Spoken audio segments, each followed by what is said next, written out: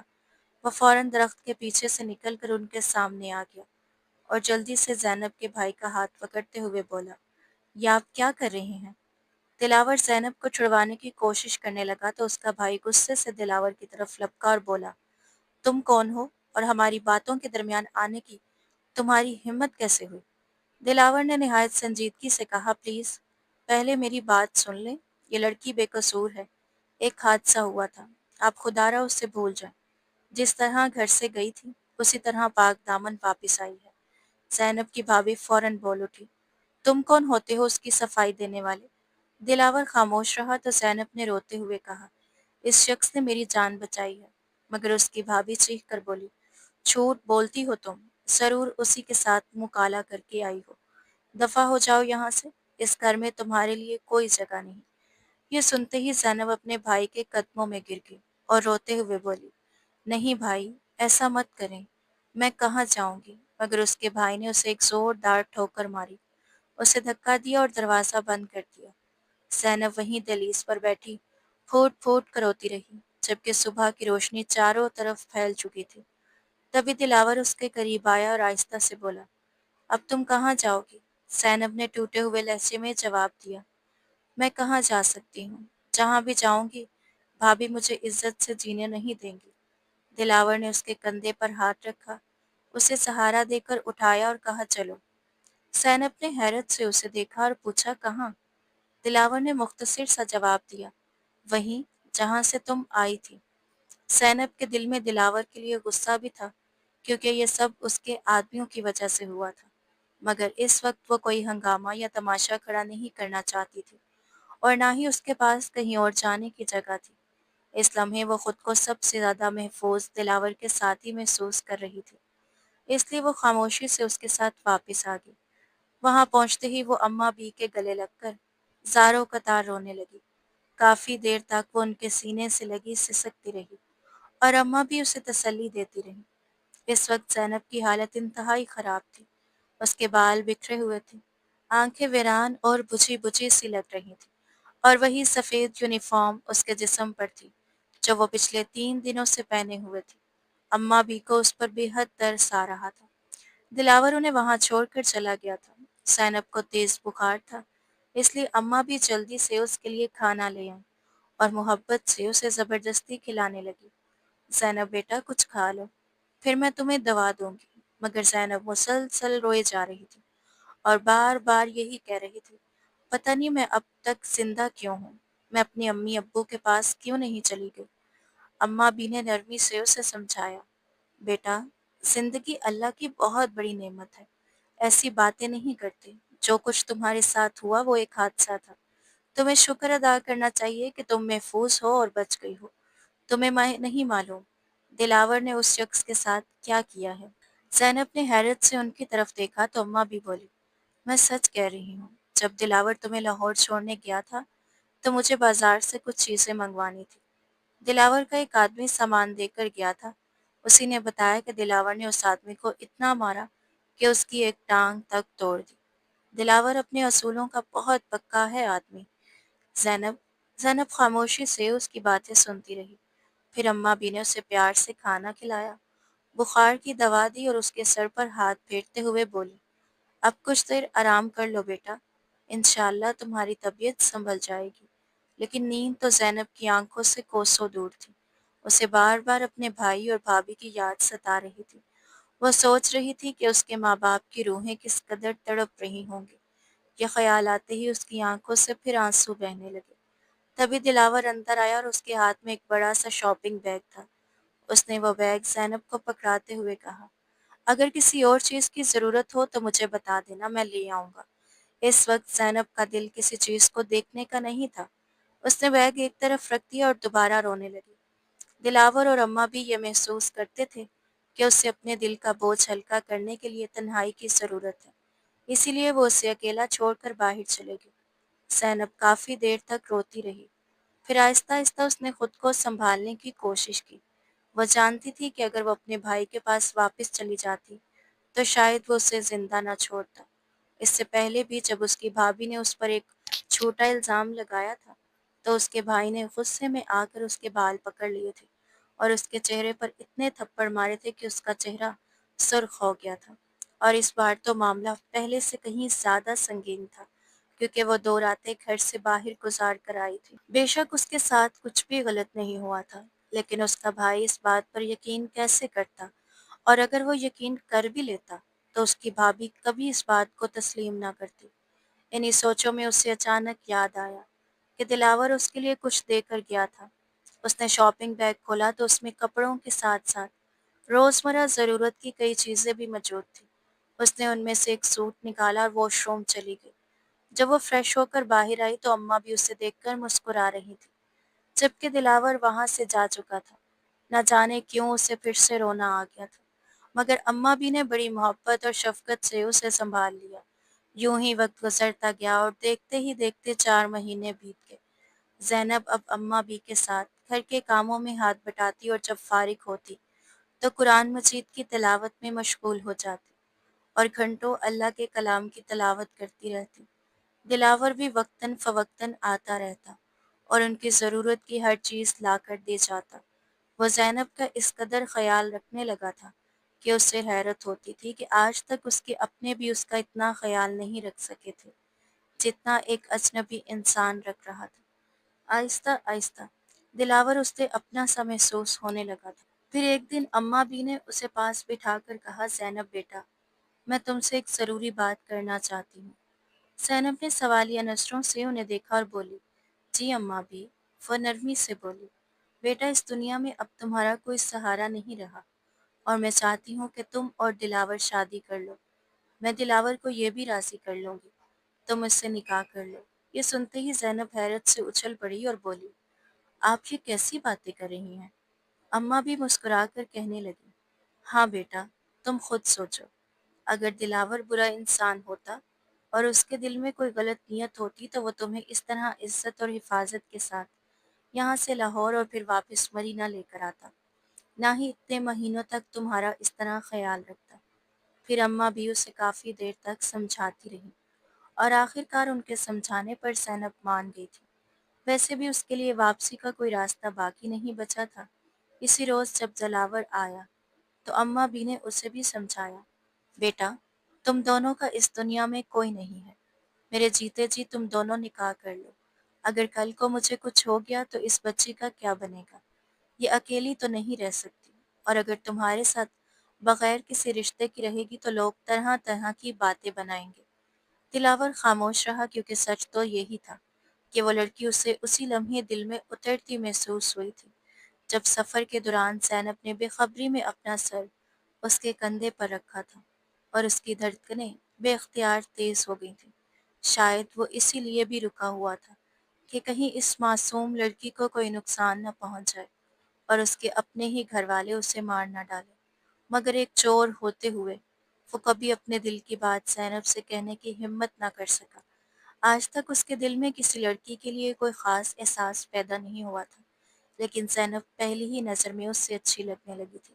اماں بھی کی بات سن کر دلاور نے صرف اتنا کہا تھا، اماں، آپ زینب پر کوئی زبردستی نہیں کریں گی، اگر زینب کی مرضی ہوگی تو میں بھی نکاح کے لیے تیار ہوں۔ اندر بیٹھی زینب یہ سب سن رہی تھی۔ اماں بھی خوشی سے بول اٹھی، دلاور بیٹا، میں زینب کو راضی کر چکی ہوں، اسے کوئی اعتراض نہیں ہے۔ پھر اسی شام سادگی کے ساتھ دونوں کا نکاح رکھ دیا گیا، مگر یہاں بھی زینب کی قسمت اس سے وفا نہ کر سکی۔ ابھی مولوی صاحب نکاح پڑھا کر اور دلاور کے چند دوست وہاں سے رخصت ہی ہوئے تھے کہ اچانک پولیس آ پہنچی اور انہوں نے دلاور کو گرفتار کر لیا۔ پولیس والوں کا کہنا تھا کہ اس شخص پر ڈکیتی کے کئی مقدمات درج ہیں۔ زینب اندر کمرے میں موجود تھی۔ دلاور نے پولیس والوں سے کہا مجھے صرف 10 منٹ دے دیں، میں اپنی بیوی سے بات کر کے آتا ہوں۔ وہ کمرے میں داخل ہوا اور آ کر زینب کے پاس بیٹھ گیا۔ کئی دنوں سے زینب اس کے پاس تھی مگر اس نے کبھی اس طرح اس سے بات نہیں کی تھی، لیکن آج وہ اس کی بیوی تھی، اس کی اپنی تھی۔ زینب کی آنکھوں سے آنسو مسلسل بہتے جا رہے تھے۔ دلاور نے اپنے ہاتھوں سے اس کے آنسو صاف کیے اور کافی دیر تک خاموشی سے اس کے سامنے بیٹھا رہا، جیسے الفاظ اس کا ساتھ چھوڑ چکے ہوں۔ پھر آہستہ سے بولا، میں نے کبھی کسی کا برا نہیں چاہا زینب، میری زندگی میں جو کچھ بھی ہوا اس میں میرا ارادہ کبھی غلط نہیں تھا، لیکن حالات کبھی کبھی انسان کو وہاں لا کھڑا کر دیتے ہیں جہاں سے واپسی صرف صبر اور انتظار کے سہارے ممکن ہوتی ہے۔ زینب کچھ نہ بولی، بس خاموشی سے اس کی آنکھوں میں دیکھتی رہی۔ باہر پولیس والے بار بار آوازیں دے رہے تھے مگر دلاور جیسے اس لمحے کو تھام لینا چاہتا تھا، جیسے وقت کو چند لمحوں کے لیے روک دینا چاہتا ہوں۔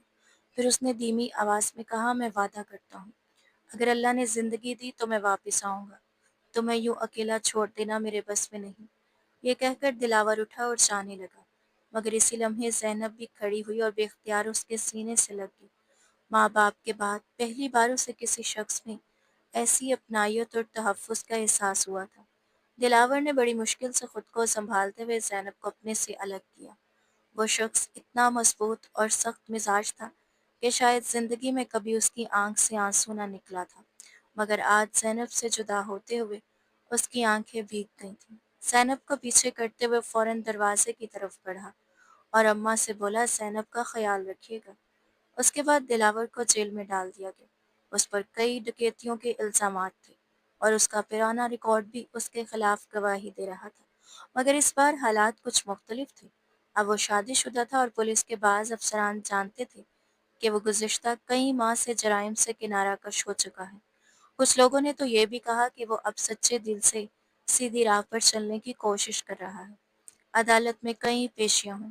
دلاور کے پرانے ساتھیوں کو بھی بلایا گیا۔ کچھ نے اس کے حق میں گواہی دی جبکہ کچھ نے خاموشی اختیار کر لی یا انکار کر دیا۔ دلاور کا مقدمہ اس کا ایک پرانا دوست لڑ رہا تھا۔ ادھر اماں اور زینب گھر پر ہی تھیں۔ زینب نے بچوں کو ٹیوشن پڑھانا شروع کر دیا جبکہ اماں شام کے وقت بچوں کو قرآن پڑھایا کرتی تھی۔ دونوں نے خود کو مصروف رکھنے کی بھرپور کوشش کی تھی اور اسی طرح دیکھتے ہی دیکھتے 6 ماہ گزر گئے تھے۔ پھر ایک دن عدالت کا فیصلہ آ گیا۔ استغاثہ دلاور کے خلاف کوئی ٹھوس ثبوت پیش نہ کر سکا۔ کئی گواہوں نے اپنے بیانات بدل دیے تھے اور بعض مقدمات میں اصل ملزمان بھی گرفتار ہو چکے تھے۔ جہاں جہاں دلاور کا نام آیا تھا وہاں اس کی موجودگی کے کوئی شواہد نہیں ملے تھے۔ آخرکار جج نے اسے بری طرح بری کرنے کا حکم سنا دیا، مگر ایک شرط کے ساتھ کہ اگر آئندہ اس پر دوبارہ کوئی مقدمہ قائم ہوا تو اسے پھر گرفتار کر لیا جائے گا اور اس بار سزا پہلے سے کہیں زیادہ سخت ہوگی۔ دلاور کو رہائی مل چکی تھی اور ان 6 مہینوں کے دوران اس نے زینب کو بے حد یاد کیا تھا۔ جب وہ گھر پہنچا تو موسلا دھار بارش برس رہی تھی۔ اس کی داڑھی بڑھی ہوئی تھی، چہرے پر تھکن کے آثار نمایاں تھے، مگر آنکھوں میں ایک عجیب سا سکون اتر آیا تھا۔ گھر کا دروازہ کھلا ہوا تھا۔ اندر قدم رکھتے ہی اس کی نظریں بے اختیار چاروں طرف کسی کو تلاش کرنے لگی۔ تبھی ایک طرف سے زینب آتی دکھائی دی۔ اس کے ہاتھ میں ایک چھتری تھی۔ سادہ لباس میں وہ پہلے سے کچھ کمزور لگ رہی تھی، مگر اس کے چہرے پر وہی خاموش سی مسکراہٹ سجی ہوئی تھی جو ہمیشہ دلاور کے دل کو سکون بخشتی تھی۔ دلاور چند لمحے خاموشی سے اسے دیکھتا رہا، پھر آہستہ آہستہ اس کے قریب آیا۔ زینب نے خاموشی سے چھتری اس کے ہاتھوں میں تھما دی اور اگلے ہی لمحے وہ خود بھی اس کے ساتھ بارش میں بھیگنے لگی۔ میں جانتا تھا تم میرا انتظار کرو گی، دلاور نے دھیرے سے کہا۔ زینب کی آنکھوں میں چمک سی آ گئی۔ وہ مسکراتے ہوئے بولی، میں جانتی تھی کہ آپ ضرور واپس آئیں گے۔ دلاور کا گھر لوٹ آنا زینب کے لیے زندگی کی سب سے خوبصورت خوشیوں میں سے ایک تھا، اور اس خوشی کی شدت کو دلاور نے بھی پوری طرح محسوس کیا تھا۔ اماں بھی کی خوشی بھی دیدنی تھی۔ جیل سے رہائی کے چند دن بعد ہی دلاور نے فیصلہ کر لیا تھا کہ اب وہ پرانی بستی میں نہیں رہے گا، کیونکہ ماضی کی تلخ یادیں نہ صرف اس کے لیے بلکہ زینب کے لیے بھی اذیت کا باعث تھی۔ چنانچہ ایک صبح اس نے اماں بھی اور زینب سے کہا کہ اپنا ضروری سامان تیار کر لیں، وہ شہر جا رہے ہیں۔ دونوں نے خاموشی سے اپنا مختصر سا سامان سمیٹا اور دلاور کے ساتھ شہر کی طرف روانہ ہو گئے۔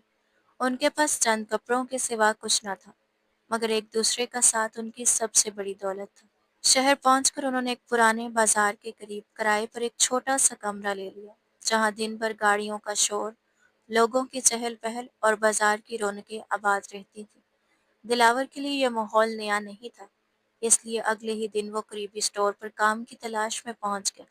دکان کا مالک ابتدا میں اسے مشکوک نظروں سے دیکھتا رہا، لیکن جب دلاور نے عاجزی سے کہا، بھائی، میں صرف حلال روزی کمانا چاہتا ہوں، آپ جو کام کہیں گے میں کر لوں گا، تو دکاندار نے اسے ایک موقع دینے کا فیصلہ کر لیا۔